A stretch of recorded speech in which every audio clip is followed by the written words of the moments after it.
Primeiro eu queria agradecer o convite, na verdade mais que o convite, a vocês terem montado esse curso, né? Para a gente, obviamente, é um grande privilégio ter essa oportunidade de mais gente conhecer o trabalho que a gente fez.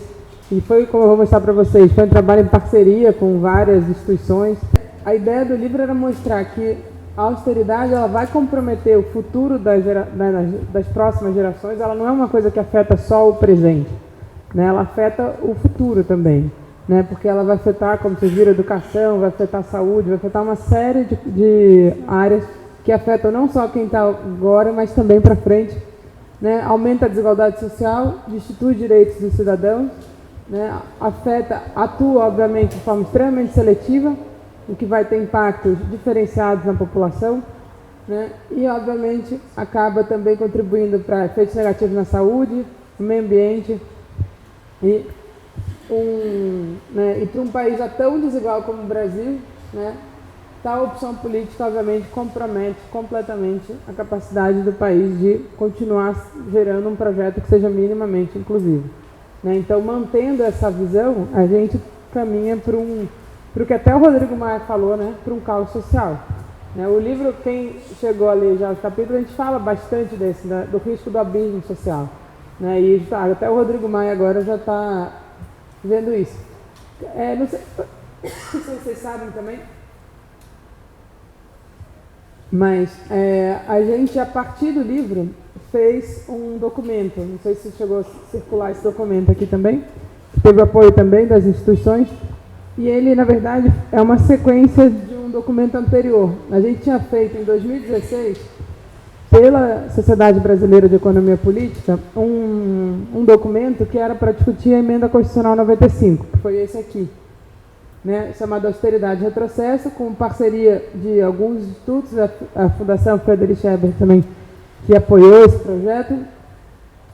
E, na época, a gente lançou esse documento, né, o Pedro foi até no Congresso, junto com outra professora. Eles foram no Congresso no dia que estava tendo a votação do primeiro turno na época ainda era PEC 241, né, que virou depois a Emenda Constitucional 95. E a ideia desse primeiro documento era justamente mostrar como teriam consequências econômicas extremamente negativas, né, e a gente nem apontava as questões sociais, mas era uma discussão ainda muito econômica, né, de quais seriam as consequências econômicas que estava se propondo, né, como isso afetaria completamente a capacidade do governo atuar na economia para o crescimento econômico e na distribuição de renda também.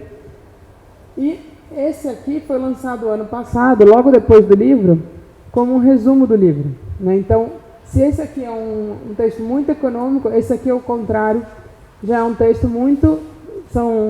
ele não é curtinho, ele tem 70 páginas, mas ele tem, para cada tema que está no livro, 2 páginas de resumo para as áreas. Então, para pessoas que são militantes de determinadas áreas, você não precisa necessariamente usar o documento inteiro, você pode usar o documento, porque a gente tentou fazer ele numa linguagem ainda mais acessível do que o livro, né? O livro, para quem leu, vai ter visto que ele, por mais que a gente tentou escrever numa linguagem acessível, não é acessível para o grande público. Esse documento também não é acessível para o grande público, mas com certeza para os movimentos sociais porque são pessoas que estão no debate, conhecem a discussão, né? Então, a ideia é a gente tentar fazer materiais que vão permitindo a gente ampliar cada vez mais o debate, né? E aí foram 18 instituições, né, que participaram, que é a Tricontinental, né, que participaram do documento, e os colaboradores são basicamente os autores do livro, e os organizadores somos nós 3 também, que reorganizamos os textos a partir das contribuições dos autores. E esse documento, a gente tinha lançado o livro, então, em julho, né, como eu falei para vocês, o documento saiu um pouco depois, em setembro, eu acho. E, assim, na verdade, o livro, a gente começou em abril, e de abril até setembro, a gente começou a coletar uma série de notícias de jornal. E jornal, assim, Folha de São Paulo, Globo, não era... Né, tem até coisa do Brasil de Fato também, mas a gente tentou pegar o máximo possível de coisas da grande mídia, que no ano passado estava, né, com um papel bastante claro na disputa eleitoral. Mas a gente começou a pegar uma série de notícias justamente mostrando as consequências sociais que já estavam acontecendo. Né? No livro não deu tempo, como eu falei para vocês, o livro foi tão rápido, mas o livro aponta nas áreas, como vocês vão ver nas próximas sessões aqui desse encontro, que a gente já apontava, por exemplo, no livro de saúde, os autores já tinham feito um estudo na Fiocruz mostrando que se mantivesse a política de corte na saúde, aumentaria a mortalidade infantil. E nesse período que saiu a notícia de que a mortalidade infantil tinha aumentado no Brasil pela primeira vez depois de 26 anos. Então a gente começou a ver que um monte de coisa começou a sair no jornal. Então assim, o que pra gente estava escrito no livro que aconteceria, já estava acontecendo. Né? Então foi isso, né? Depois de... mortalidade infantil impõe queda de braço no ajuste fiscal do Temer, né? É isso, mortalidade infantil sobe pela primeira vez em 26 anos. A pobreza extrema volta a crescer no Brasil. A gente também tinha um capítulo mostrando como a pobreza voltaria a crescer, né? E isso já estava saindo.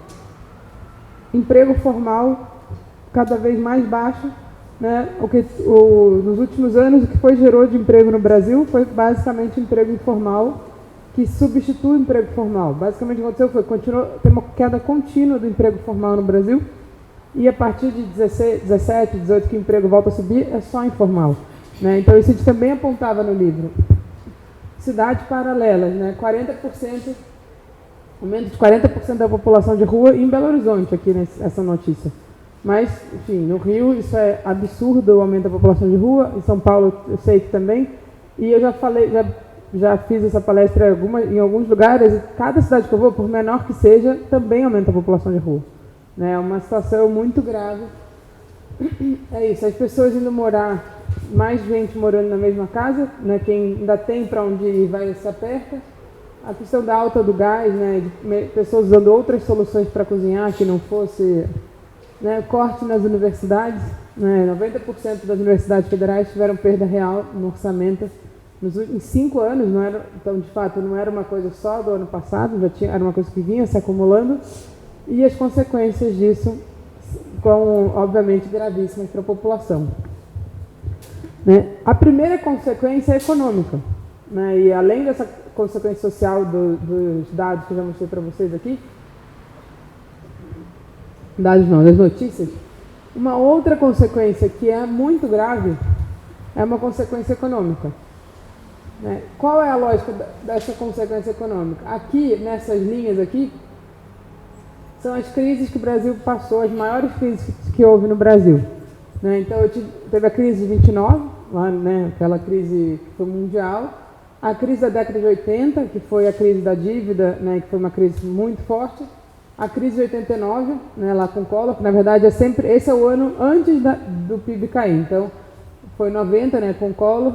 Em 2008, que não é a gente vai ver que 2008 comparado às outras é ridículo, e atual, que começa em 2015, final de 2014, início de 2015. O que é isso aqui? A gente faz o PIB do ano antes da crise ser 100 e vê como é que ele evolui nos anos posteriores à crise. Né? Então, o que é isso aqui? Então, no ano inicial da crise, depois do segundo ano, terceiro ano, quarto ano, quinto ano e assim por diante, o que aconteceu com o PIB? Então, a linha de 2014 é essa azul mais clara aqui. Né? Vocês percebam que ela caiu mais do que em 29, inclusive, 29 está aqui. Né? Mas tudo bem, a diferença é pequena. A de 80, ela caiu, recuperou, caiu de novo, então a perda do PIB foi meio parecida, se a gente olhar. Tá vendo que chega ao mesmo nível, que é uma perda basicamente de quase 10 pontos de PIB, né? Nessas duas crises. Só que depois a gente vê que a economia brasileira recupera, né? E aí volta a crescer. O que é isso aqui? Isso a gente começa a ver, então, a partir do ano que começa a crescer, qual é a velocidade de recuperação. Né? E dá para ver que a crise de 29, que é essa azul aqui, ela foi a que teve a segunda maior recuperação mais rápida. Né? De 2014, 2008, desculpa. Mas vocês percebem que em 2008 a economia nem chegou a cair. Na verdade, não dá nem para considerar que foi uma crise no Brasil, porque a economia nem caiu praticamente. Foi menos 0,3, é uma queda muito pequenininha. Mas se a gente pensar nessas que foram grandes crises, a recuperação mais rápida foi a de 29. A crise lá, que foi uma crise mundial, com dimensões parecidas com a de 2008, o Brasil saiu da crise muito rápido, por um motivo muito simples.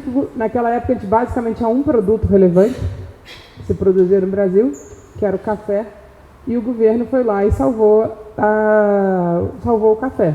Né? Vocês devem lembrar, né, das aulas de história, o governo foi lá, comprou, queimou o estoque de café, enfim, recuperou aquele setor econômico que era o principal setor. Dessa maneira ele conseguiu reativar a economia e foi um período de mudança na estrutura produtiva do Brasil. Né? A industrialização no Brasil começa aqui, ainda bem lenta, mas então você teve uma recuperação muito rápida. E essa agora está sendo a recuperação mais lenta da história. Né? Por que está acontecendo isso? Né? E isso é justamente uma das coisas que a gente já chamava atenção quando foi feita a emenda constitucional 95. A gente falou, ao fazer essa emenda, o governo está abrindo mão de ter um instrumento de recuperação econômica. Né? Ele está abrindo mão de um instrumento de crescimento econômico, mas também está abrindo mão de um instrumento de recuperação econômica. Né? De fazer o que a gente chama uma política anticíclica. Né? O governo atuar contra o movimento da economia. Então, se a economia está caindo, o governo deveria ampliar os seus gastos para recuperar a economia. Com a emenda constitucional 95 está totalmente proibido. O governo não pode fazer absolutamente nada se a economia estiver numa crise como a gente está vivendo hoje. Né? A economia brasileira caiu 2 anos consecutivos, cresceu 1%, em 2018 cresceu 1%, em 2019, se crescer 0,5% vai ser muito. A expectativa do mercado já está em 0,8% e caindo. Provavelmente vai chegar em 0,5% e pode até chegar mais baixo que isso. Então, na verdade, a gente tende a ficar mais lento aqui. E uma das coisas que eu vou tentar mostrar para vocês é que com as políticas que estão sendo implementadas, mesmo a expectativa que você tem para os outros anos de crescer 2, 2,5%, são muito pouco prováveis se o governo não mudar a política que está fazendo. Né? Então, essa austeridade ela tem consequências sociais gravíssimas, mas tem consequências econômicas gravíssimas. E, obviamente, uma coisa realimenta a outra. Né? E é justamente isso que a gente está vendo hoje. Além dessa recuperação lenta, né, você também tem dados que mostram o aumento da desigualdade no Brasil desde 2015. Aqui, estão vendo? Isso aqui é a relação entre a renda dos 10% mais ricos contra os 40% mais pobres no Brasil. Né? E vocês percebam esse dado aqui, porque está pegando de 12, mas se eu pegar lá de 2003, ele vinha caindo, e a partir de 2015, ele aqui, está vendo, aqui é meados de 2015, ele começa a subir e não para de subir. Aqui já, o final disso aqui é maio de 2019. É o último dado disponível pelo IBGE. Então, essa relação só aumentou. E por que está aumentando? Por esse gráficozinho aqui. Isso aqui é pré-crise, é em 2012, porque essa série do IBGE, que é da PNAD contínua, ela começa em 2012. Então, de 2012 a 2014, a renda dos 40% mais pobres cresceu 10%, e a dos 10% mais ricos cresceu 5%. Então, significava que eu estava diminuindo a desigualdade. Né? Quem está mais embaixo estava crescendo mais do que está lá em cima. Na crise, a partir de 2015... os 10% mais ricos continuam crescendo um pouco menos, né, 3%, e os mais pobres têm uma queda de quase 25% na sua renda. Né? É isso aqui que explica esse aumento da desigualdade. Os mais ricos conseguiram manter sua renda, não perderam tanto, enquanto os mais pobres tiveram uma queda absurda da renda, e isso aumentou a desigualdade. Né? E isso é captado também pelo índice de Gini. Né? Não sei se todos vocês conhecem, mas o índice de Gini é o índice que mede desigualdade. Quanto mais próximo de 1, mais desigual é o país. Quanto mais próximo de 0, menos desigual. E aqui, esse índice, eu vou mostrar depois no outro gráfico, ele vinha caindo desde a década de 90, e a partir aqui de meados de 2015 ele volta a subir. E sem parar. De novo, esse dado vai até maio de 2019, sem parar de aumentar. Né? Então, a gente está vendo que as consequências dessa política são consequências sociais gravíssimas, então é isso, aumento de mortalidade infantil, de problemas diversos problemas na área de saúde, na capacidade das pessoas de pagarem aluguel, na economia e na desigualdade, que é um pouco uma soma dessas coisas. Né? E por que isso tudo está acontecendo, né? Uma das coisas é justamente o que a gente chama desse círculo vicioso. O que é o círculo vicioso? Bom, alguém fala, não, o governo precisa cortar gastos. E aí o governo corta gastos. Né? Isso, o que é o gasto do governo? Né? E isso é bom deixar bem claro, porque as pessoas têm uma ideia, não sei se vocês já viram quando o Jornal Nacional vai anunciar a carga tributária. A carga tributária é o que a gente arrecada de impostos, né? Então, imposto de renda, imposto sobre bens e serviços, né? Imposto sobre produção industrial, tem uma série de impostos no Brasil. Eu somo tudo isso e vejo a relação disso com o que foi produzido, que é o PIB. No Brasil, é em torno de 33% que se arrecada. Toda vez que o Jornal Nacional vai anunciar esse número, né, que uma vez por ano a Receita Federal solta o número, atualiza, etc., como é em torno de 33%, é exatamente um terço. Né?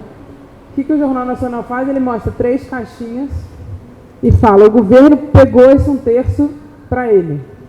Como se o governo, na hora que arrecadasse, pegasse o dinheiro, sei lá, que fizesse o quê? Botasse embaixo do colchão do governo, será que isso existe? Isso não faz o menor sentido. Né? O governo ele arrecada e devolve para a sociedade na forma de gastos públicos. Né? E exatamente esses gastos, e é que as pessoas não entendem, essa grande a maneira de entender o que é um gasto público faz mudar completamente sua visão sobre a importância dos gastos públicos. Né?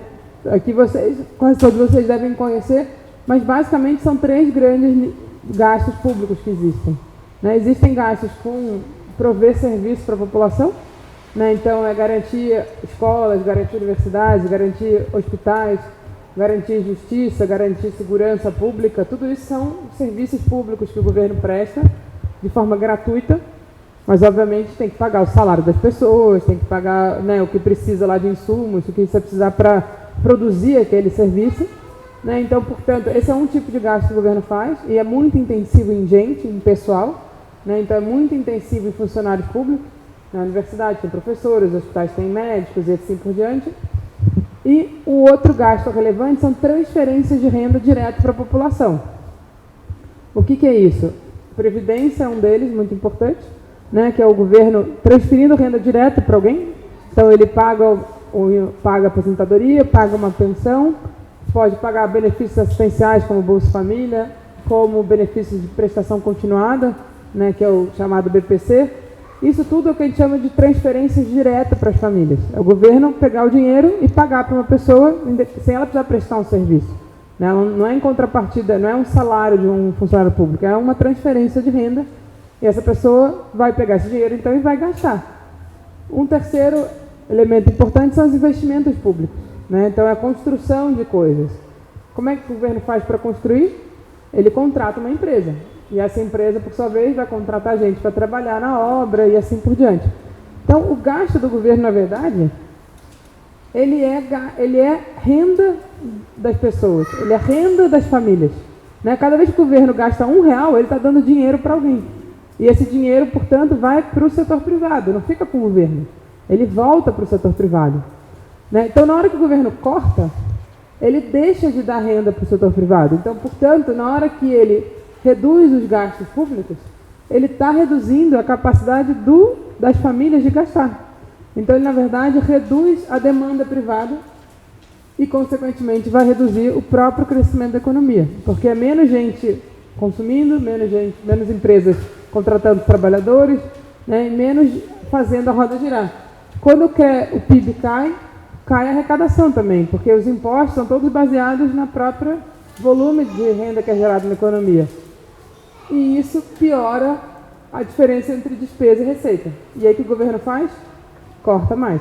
E a gente fica preso nesse círculo vicioso aqui, de você corta gasto, piora a economia, piora a arrecadação, piora o fiscal e, por sua vez, volta a cortar mais gasto. E a gente está exatamente nesse momento aqui no Brasil. Né? Esse ano, o corte que foi feito, né, que ficou muito...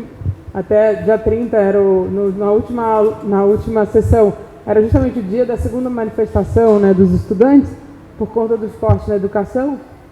O que foi esse corte? Não foi por conta da emenda constitucional 95. Né? A emenda constitucional 95 fez o orçamento da educação esse ano ser muito baixo. Mas o corte foi por conta de queda na arrecadação. O governo estimava que a economia ia crescer 3% ano passado, a economia vai crescer 0,5%.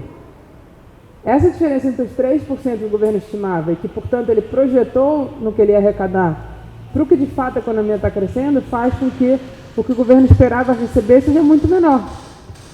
E como a gente tem uma meta de resultado primário, para ele cumprir essa meta, ele corta o gasto. E aí, quando o governo cortou o gasto, a expectativa de crescimento ainda estava em 2%. E aí agora, depois que ele cortou, ele basicamente acabou com os investimentos públicos no Brasil no nível federal, está praticamente próximo de zero, está em 10 bilhões hoje, e que era 70 bilhões em 2014. Então, o que o governo está contratando de obras, de construção, é praticamente nulo esse ano. Né? E o que ele está também com gasto com educação, né? E com outras áreas que vocês viram lá, teve corte na área, em quase todas as áreas. Então, a gente está preso nisso. A economia só piora e a gente está preso nesse círculo extremamente vicioso de uma economia que, na verdade, tende a ir para o buraco, né? Ou, quer dizer, já está no buraco, né? Não consegue sair do buraco. E uma coisa que a gente traz no livro, né? E, na verdade, até parte do que eu vou falar aqui, nem tudo está no livro, porque teve um detalhe que eu não contei. Que o livro tinha pedido para me apresentar, eu acabei não me apresentei o livro, mas não me apresentei, né? Enfim, mas eu vou fazer só uma pequena interrupção aqui no raciocínio da aula.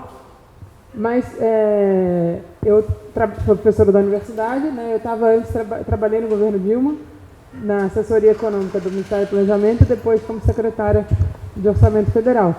Só que quando eu voltei para a universidade, antes de ir para o governo, eu era uma pessoa super teórica de economia. Né? Minha tese é um modelo matemático, é uma coisa super teórica de economia, mas quando eu fiquei 5 anos no governo, mais 1 ano no Senado, eu, obviamente, aprendi muito sobre o setor público brasileiro. Então, esse ano, eu dei aula de setor público na faculdade. E, na verdade, eu comecei a estudar um monte de coisa que eu tinha lido há anos atrás. Então, parte do que eu estou trazendo também são coisas, reflexões posteriores ao livro que tem a ver com esse ano que eu estava trabalhando, mas é o que eu achei que para essa aula era legal, para vocês trazer coisas que complementam o livro, né? Então, só para esse pequeno detalhe que eu esqueci de falar. Mas uma das coisas importantes que a gente traz no livro também, mas que eu acho que está um pouco mais aprofundado aqui, é que, na verdade, a discussão que a gente está tendo no Brasil não é uma discussão tão diferente do que está tendo no resto do mundo. Né? A gente sabe que, se a gente for olhar a história recente do capitalismo, na verdade, recente, eu digo desde a década de 50, né? Porque o capitalismo tem, sei lá, uns 4 séculos, então os últimos 70 anos é relativamente recente. A gente teve 2 grandes ondas, né, importantes. Uma foi depois da Segunda Guerra Mundial, que foi uma mudança radical na economia, né, uma mudança muito importante na maneira de se pensar a economia e de como a economia deveria servir à sociedade. Né, e isso foi super importante porque foi uma reflexão fruto da crise de 29 e da própria Segunda Guerra Mundial. Né, durante a Segunda Guerra Mundial, vários economistas começaram a discutir como mudar o sistema econômico ou a maneira de você gerir o sistema econômico para que ele não gerasse gravíssimas desigualdades sociais e graves crises como a gente viu em 29 e que estava se vendo ali. Né? E essa grande onda acabou tendo uma grande revolução na economia, né? E ao contrário do que a maior parte eu sei que aqui vocês não acham isso, mas o que a direita acha que são coisas de comunista, etc. Não, eram pessoas que queriam salvar o capitalismo que estavam ali discutindo.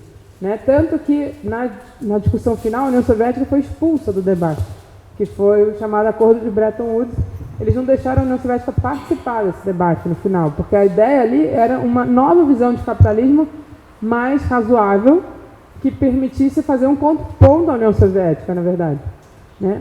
Mas essa visão, que era no fundo, que a gente chama bem reformista do sistema capitalista, do ponto de vista para a sociedade foi bastante benéfica, porque você começou a botar a sociedade como uma coisa relevante na equação e não simplesmente os ganhos, que a grande lógica do sistema capitalista gera ganhos de capital. É para isso que serve o sistema. né? E, consequentemente, para isso, ele vai destruindo tudo que está à sua volta. E a lógica ali, não, vamos barrar um pouco esses efeitos sociais, porque senão temos uma ameaça ali do lado, caso a gente não consiga resolver, né? Você tem ameaças de novas guerras e ameaças da própria União Soviética, que estava ali como um contraponto bastante relevante. Então, grande parte dessa revolução na economia foi uma maneira de salvar o capitalismo de si mesmo, praticamente, né? E a lógica ali foi uma grande mudança. E essa grande mudança permitiu o que a gente chama da era de ouro do capitalismo, né? De 50 a final de 70, a economia mundial cresceu fortemente, redistribuindo renda, com inclusão social e com países mais pobres crescendo mais rápido. Foi um período extremamente vigoroso e positivo da história do capitalismo mundial. Só que no final da década de 70 já começa um questionamento. Na verdade, esse questionamento nunca deixou de existir, mas quem questionava começou a ganhar espaço no debate. E a gente sabe que a partir do final da década de 70 tem a grande mudança da visão do mundo sobre como gerir a economia e volta uma visão extremamente liberal, que era pré-Segunda Guerra Mundial, na verdade pré-crise de 29, só que já na sua versão nova chamada neoliberalismo, que no fundo é uma tentativa de destruir toda essa visão de que você precisava botar certas amarras para esse sistema, senão ele sai destruindo tudo à sua frente. E é justamente, e na década de 70, essa visão venceu o debate, né? O Chile, vocês todos já devem saber disso, o Chile foi a primeira experiência, lá em 73, com o golpe do Pinochet, mas depois a Inglaterra, Estados Unidos, e isso vai se espalhando para o mundo. No Brasil, a gente até chegou meio que no final dessa onda, né? A gente entra, como a gente estava ainda numa luta, né, de recuperação da democracia, anti-ditadura, etc., quando a gente entra nessa onda, a gente, felizmente, teve um freio a essa onda, que foi a Constituição de 88. Né? A Constituição de 88, ela, no Brasil, botou um freio a essa sanha neoliberal que vinha entrando no Brasil fortemente, né? E por ironia do destino, 88 se aprova uma Constituição onde traz elementos dessa visão lá da década de 50, de você criar um estado de bem-estar social, de você criar um estado que tenha como um dos elementos centrais a redistribuição de renda e que garanta mecanismos para que isso aconteça. Por outro lado, você em 89, quem ganha a eleição é o Collor com um discurso anti-Marajá, neoliberal, etc. E, na sequência, vem Fernando Henrique com uma discussão basicamente parecida. Mas no Brasil, isso, felizmente, a Constituição segurou um pouco, né? Por um lado, o neoliberalismo segurou a Constituição, mas, por outro lado, a Constituição segurou o neoliberalismo. Então, foi meio que uma disputa de projeto ali, né? Você tinha, por um lado, o neoliberalismo não entrou no Brasil como entrou no Chile, como entrou na Argentina, como entrou em outros países da América Latina de forma destruidora, né, sem deixar as pedras sobre pedra. Mas, por outro lado, também, todo o projeto que estava na Constituição, ele foi relativamente freado e sua implementação foi muito mais lenta do que teria sido caso tivesse uma outra configuração política naquele momento. Mas o fato é que no Brasil a gente conseguiu manter essas instituições lá da década de 50, sendo implementadas no Brasil, com uma visão neoliberal e várias coisas mudando naquele momento para uma visão mais neoliberal.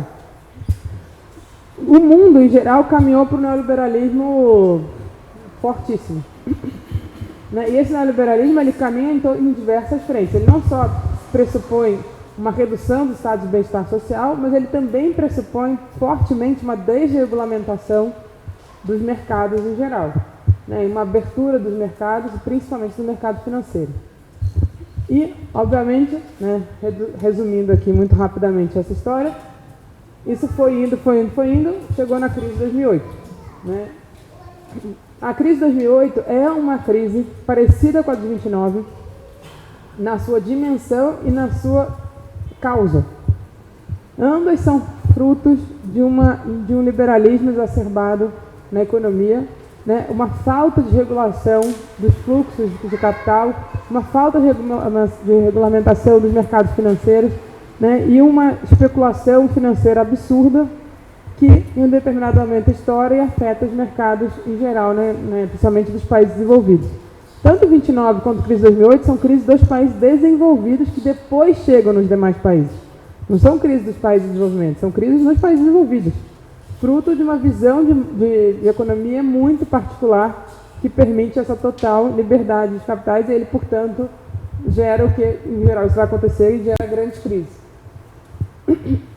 Só que, o que aconteceu na teoria econômica, né? Se na crise de 29, lá na Segunda Guerra, gerou uma grande revolução na economia, e na década de 70, por conta de questões como o choque do petróleo e outros efeitos que aconteceram naquele momento, e o próprio fim da União Soviética, né, o próprio fim de uma ameaça de um outro sistema que existia, permitiu esse liberalismo exacerbado crescer, a crise de 2008, ela abalou um pouco a economia, mas, justamente o que o Krugman fala, ela não chegou a criar um novo paradigma, nem a voltar ao paradigma lá da década de 50. Mas ela gerou um debate dentro da economia, né? E o Krugman fala o seguinte, ó, a briga entre ideias antigas, baseadas em pensamento pré-crise, e novas ideias inspiradas pela crise, na verdade foi muito restrita. Ele se restringiu à discussão da política fiscal. E por isso tem tudo a ver com o nosso debate aqui hoje.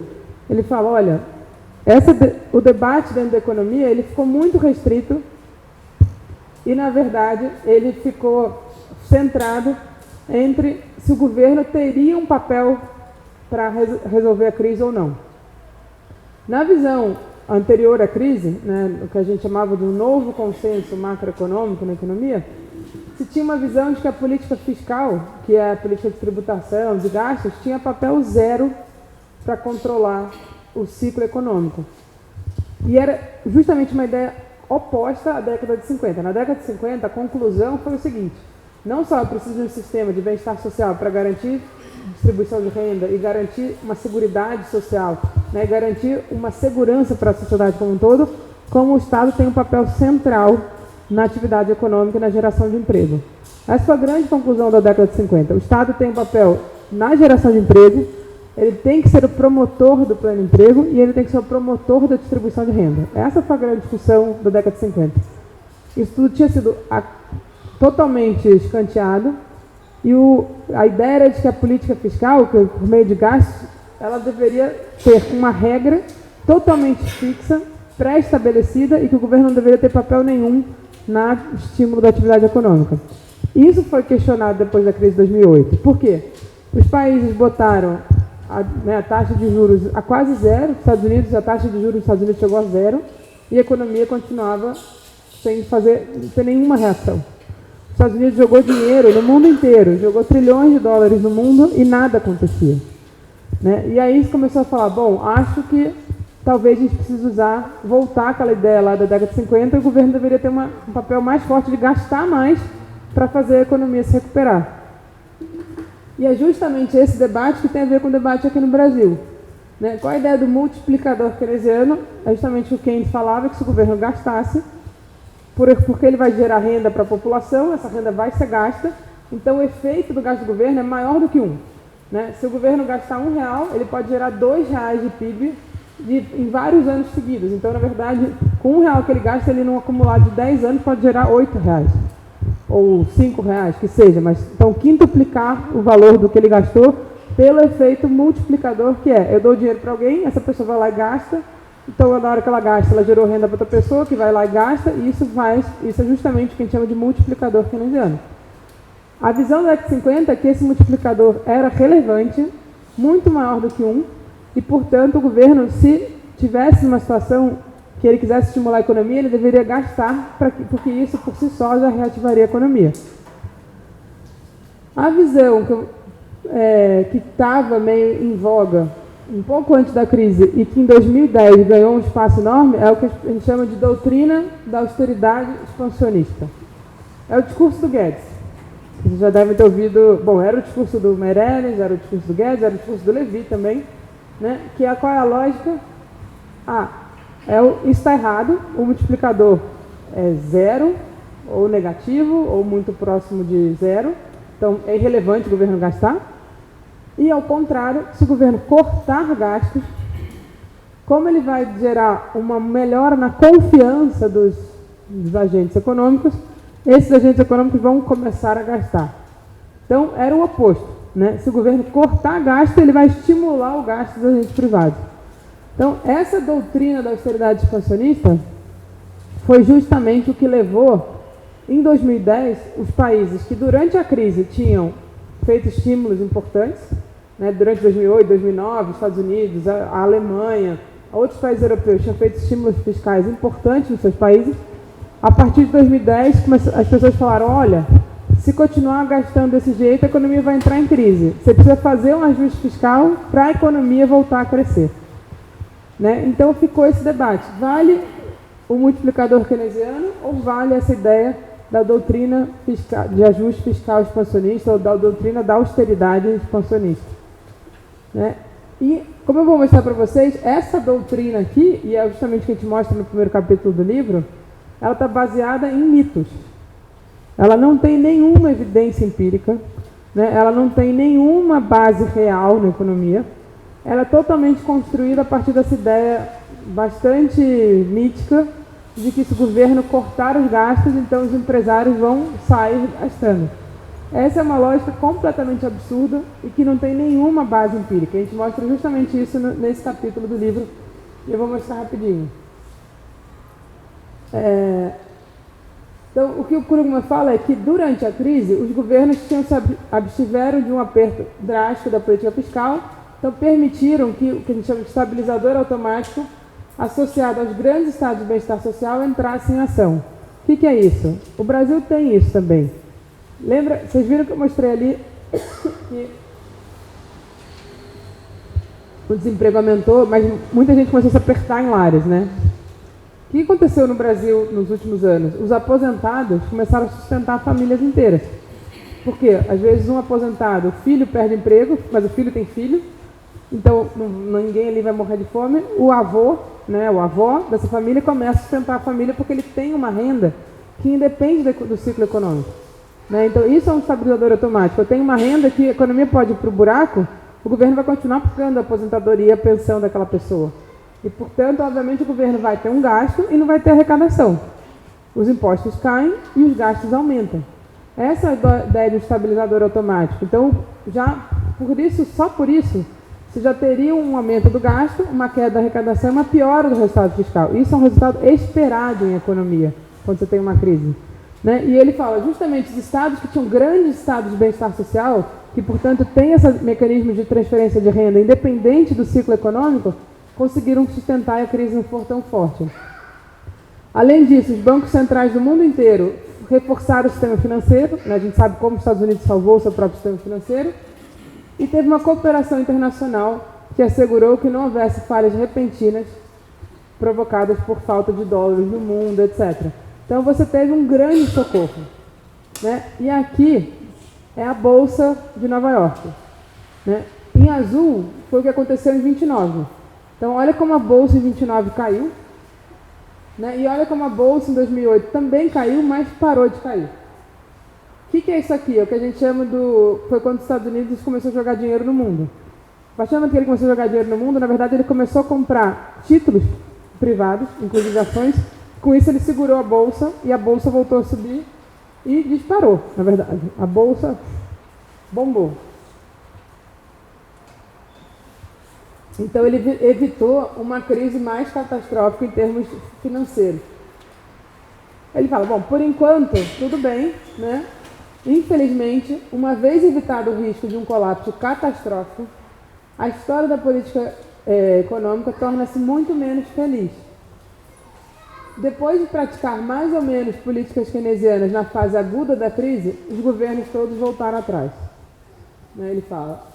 Em grande parte do mundo avançado, a política fiscal tornou-se helenizada. Né? Isso é, toda a nação foi avisada que poderia se tornar a Grécia a qualquer momento, a menos que voltasse para a austeridade fiscal. E ele fala, dada a validade do multiplicador keynesiano, podemos afirmar com segurança que essa virada para a austeridade contribuiu para a lentidão da recuperação dos Estados Unidos e para um ritmo ainda mais decepcionante e gago da recuperação da Europa. Né? Então ele fala... Justamente durante a crise aconteceu o que se esperava, que é o governo continuou gastando, a arrecadação caiu, por isso piorou os resultados fiscais no mundo inteiro.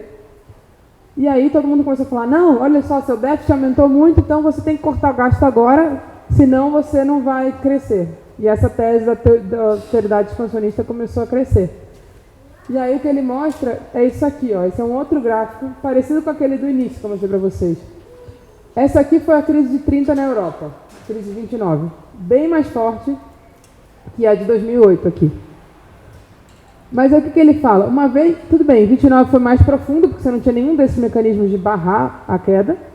Mas uma vez que o governo, que começou o New Deal nos Estados Unidos, começou, né, políticas na própria Europa de recuperação, a economia recuperou rápido. Agora, você evitou uma crise mais forte, mas a recuperação está super lenta e está sendo, em todos os países, a recuperação mais lenta da história. Né? Não é só no Brasil, isso aconteceu também na Europa, também aconteceu nos Estados Unidos. E aí, o que a maior parte dos países está se discutindo? Por que a recuperação está tão lenta? E aí, nos Estados Unidos, na Europa, mesmo nos Estados Unidos, que está melhor que a Europa. O que começou a se falar? Esse aqui é um texto de 2018, Estados Unidos, de 2010 a 2017. A lenta recuperação deveu-se à lentidão dos gastos do governo. Um outro texto sobre a Inglaterra. Por que a recuperação tem sido tão lenta? Envolve apenas duas palavras, política fiscal. Em um outro texto que pega vários países, ele fala: as trajetórias atuais e projetadas dos gastos do governo nas economias avançadas são bastante diferentes das recuperações passadas. Durante as recuperações passadas, a política fiscal foi decisivamente expansionista, com aumentos nas despesas reais do governo, despesas primárias dos governos. Desta vez é diferente. Então, no mundo inteiro já se chegou à conclusão de que o fato da recuperação está sendo mais da mudança da crise de 29 para a atual.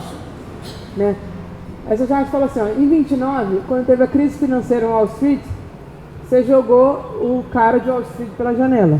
E falou, não, vamos regular isso aqui, não pode ser essa farra do jeito que era, a gente precisa controlar o sistema financeiro e precisamos repensar o próprio sistema capitalista para ele deixar de gerar essa desigualdade absurda que ele gera e essa tendência a crises sucessivas. A crise de 2008, o cara lá de Wall Street jogou as criancinhas para fora. Na verdade, essa grande mudança da maneira como você está enfrentando essa crise para a crise de 29.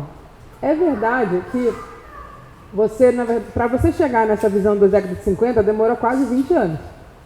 Você, no mínimo, demorou uns 15 anos.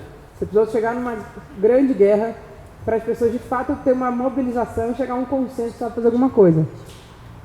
Já são 10 anos da última crise e você está tendo alguma movimentação de entender que não dá para ir por esse caminho. Mas ainda está muito longe de uma reversão relevante.